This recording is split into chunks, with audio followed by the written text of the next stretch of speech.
This draft is over, and with the San Antonio Spurs, did you think they absolutely nailed it? Or they blew it? What is up, San Antonio Spurs fans? Welcome to TSR Sports. I'm tired, obviously. Long stream last night, biggest stream the channel's ever had. Thank you so much to everybody that stopped. And that being said, it's time to talk about our San Antonio Spurs and grade their draft from last night. Gonna be referencing Pounding the Rock for this, so I'll put a link in the comments below. Drop a comment down below yourself. What picks did you like? What picks were you maybe neutral on? And any of our picks that made you just scratch your head and go, well, that was Spursy. We blew it again. Anyway, thank you for being here. Hit that thumbs up, like, support the channel, and subscribe for more Spurs content. Let's start off with the ninth overall pick, Jeremy Sohan. Pounding the Rock gave him an F minus.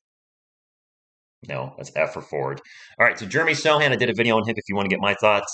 He is a project who has a high floor but room to improve on both ends of the court. Sohan is known as one of, if not the best defenders coming out of this year's draft due to his versatility, lateral quickness, and IQ. I have read he can guard all five positions. The question marks remain for Sohan on the offensive end, whether or where he isn't a natural scorer shooter, but he can create for others and is happy to do all the dirty work off the ball.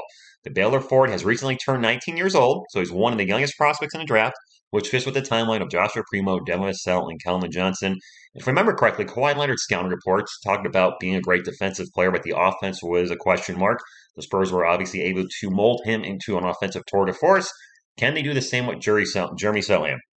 This is a position of need. I've also read he's an elite rebounder, something the Spurs definitely need, big time. So Pounding the Rock gave this pick a B plus. I'm giving this an A minus. Actually, I like this. With the players that are available on the board, Jalen Duren was the player I wanted the most. If they didn't go with him, Jeremy Sohan was my next pick. And I think this is a great pick for the San Antonio Spurs. Again, we desperately need a power forward. Needed some size out there. We get crushed on the boards on a regular night. Being an elite rebounder and also reading that he's a very good offensive rebounder, maybe one of the best in the draft class. Combo that with Jakob Poeltl. Hey, we're gonna grab some boards. My question, Spurs fans, is he going to start? This is the ninth overall pick, our highest pick since Tim Duncan, which tomorrow is the 25th anniversary of Timmy being drafted, by the way. Does he start? Does Doug McDermott, if he's still on the team, does he start for the time being? Then Jeremy Sohan eventually gets put into that role. I can't see him going to the G League. For the love of Spurs Nation, don't send him to Austin.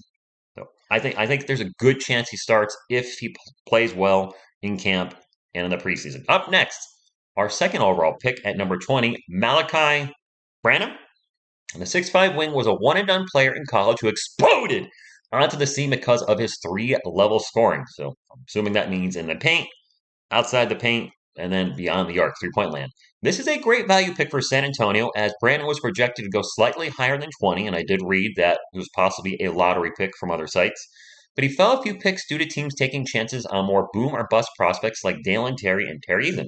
The 19-year-old, another 19-year-old Spurs fans, will provide the Spurs with an injection of scoring, something the team desperately needed at time last season when DeJounte Murray went to the bench. That's a fact. When occasionally went out of the game, the lead went with it. Now, they don't give us a lot about Malachi, so I did see a little blurb from The Athletic that put up a little concern. I don't know a lot about him, so again, drop a comment if you followed his career in college at all. Malachi projects as a good enough scorer to at least carve out a bench role in the NBA because of the shot making. So, great shot maker.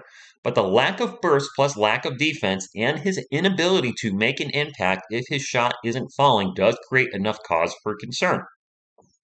So, offense, no defense, and no impact if his shot isn't going down. That Bryn Forbes 2.0?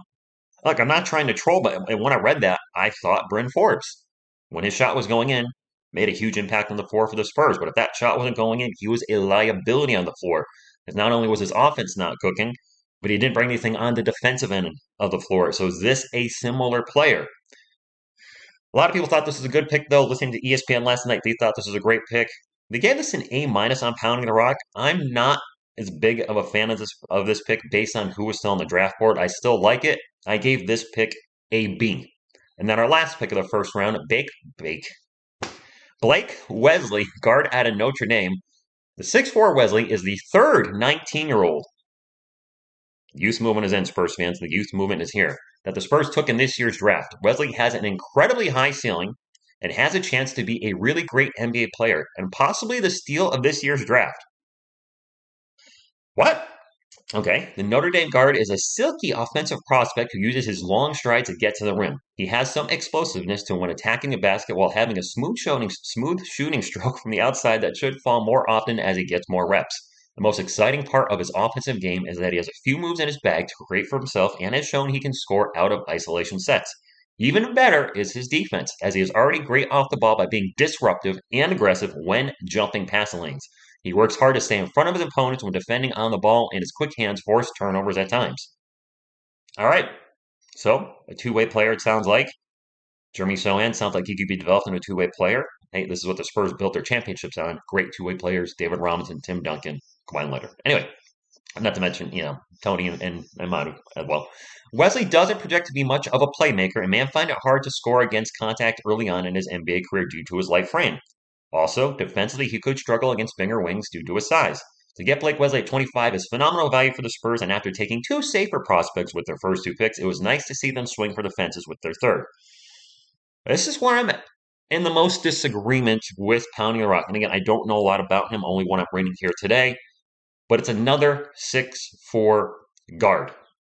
And again, based on who was available on the draft board, EJ Liddell was still sitting there, and I thought for sure we were going to grab him at 25. He dropped out of the first round, was top 20 top 20 pick. My apologies, I am very tired. A plus for them. I'm actually giving this a C. And my goodness, I hope I'm wrong. And as I learn more about him, I hope that he turns out to be everything that they said he can be on Pounding the Rock here. I'm not a huge fan of this pick. Now, it should be noted there's one player that's not mentioned here. The San Antonio Spurs, with the 38th pick, did draft Kenny Chandler and immediately shipped him to the Memphis Grizzlies for future considerations and some straight cash homies. So, I don't know what the heck the point of that pick was.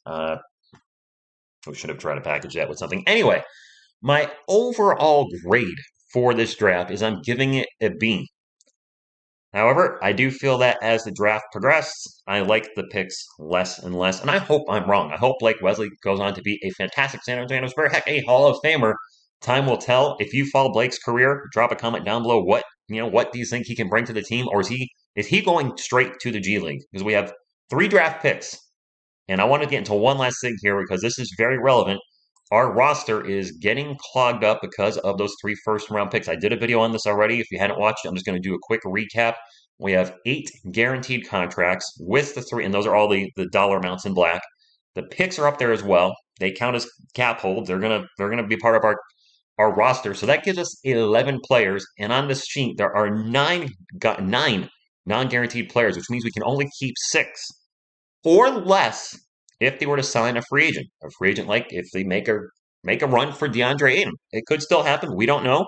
Could they sign an undrafted player to a two-way contract like a Kai Soto? Could also happen. So just real quick on this, DJ, Stewart, Robert Woodard, I absolutely think they are gone. No chance. Devontae Cacok, likely gone. Those could be the 3 players that are expendable. However, drafting more guards. And you guys said this in the chat last night. What does that mean for the future of Lonnie Walker? I think he's gone. I think he's likely gone. You don't draft Malachi Brennan and Blake Wesley. You just or you just become the San Antonio security guards and just keep all these guards. But I think this really puts a giant question mark on the future of Lonnie Walker. It also could put a question mark. Some people have talked about this. Maybe Trey Jones is gone. He's got a non-guaranteed contract. I think if I'm looking at this correct, $500,000 becomes guaranteed on August 1st. Could they part with Trey Jones? Have they seen enough in 2 years? We've seen the Spurs part with players before that only played for them in 2 years. Luka Samanic being a great example. He was a first-round, 19th overall pick. They saw 2 years of him and said, that's enough. You're out of here. I don't know. I don't know what's going to happen to Spurs fans drafting 3 19-year-olds. The youth movement is in. What are they going to do with some of these vets? Could Josh Richardson be traded? Could the Spurs trade Doug McDermott since Jeremy Sohan could be the day one starter? I don't know. This is I didn't think we were going to draft 3 players in the first round. I'm actually shocked, but then again, I'm not shocked. Brian Wright, pop in the front office. This is the Spurs' thing to do, and hopefully all these picks are home runs. I hope in 2 years I'm not doing a video that the Spurs released or traded Malachi or Blake or Jeremy. Oh my gosh, if we're trading a lottery pick in 2 years, then we are seriously doing something wrong. But I think overall we did good in the draft. I'm giving it a B. And I just hope I'm wrong about Blake Wesley and he has a much higher ceiling than uh, or it turned out to be a better pick. I just don't know where he fits in with Devin Vassell, Joshua Primo, possibly Lonnie Walker staying on the roster. Just another guard, I don't think is what we needed. I think we should have grabbed another forward at the 25 spot, especially who was with on the board. Anyway, that's all I got. Again, I want to thank you for the incredible turnout last night. Thank you for tuning in, and as always, go Spurs, go!